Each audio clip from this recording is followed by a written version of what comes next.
nuko umugoroba umwe Harrison yaje kuri uru rugo rw'umugabo Thomas. Uyu musore yarananiwe ndetse yarafite umujinya mwinshi cyane. Aramubwira ati nyakubahwa, uyu munsi nkeneye amafaranga yanjye. Nuko Thomas arangije azunguza umutwe areba ku ruhande, amaso yahise ayerekeza kuri wa mwana w'umukobwa Glory. Uyu mwana w'umukobwa ari gukura aho hafi aho hanze, yarananiwe mu by'ukuri. Wa mugabo Thomas arangije araseka, nuko arangije abaza wa musore ati ese urashaka amafaranga? Umusore aramusubiza ati yego nyakubahwa, nshaka amafaranga. Uyu mubyeyi gito arangije yitegereza uyu musore, yitegereza wa mukobwa, arangije aramubaza ati ese ni ukubera icyo utatwara uriya mukobwa aho kugira ngo nguhe amafaranga? Muri ako kanya uyu musore Harrison yumvise atunguwe, aramubwira ati twara uriya mukobwa wanjye. Aramubwira ati uyu mukobwa nta kintu amariye aha ngaha. Muri ako kanya wa mwana w'umukobwa aho yari ari aho ngaho abyumvise, yumvise umutima ushenjaguritse.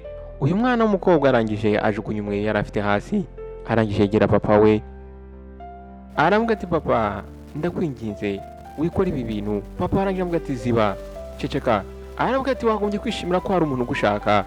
Nuko wa mugore nawe yari ari aho hafi, arangije araseka akoma mu mashyi, aramubwira ati ni byiza cyane, mutange bamutware.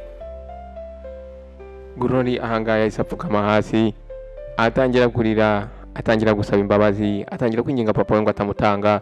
Ariko nta muntu n'umwe wari witaye ku by'amarira ye, nta muntu n'umwe wamwumvaga.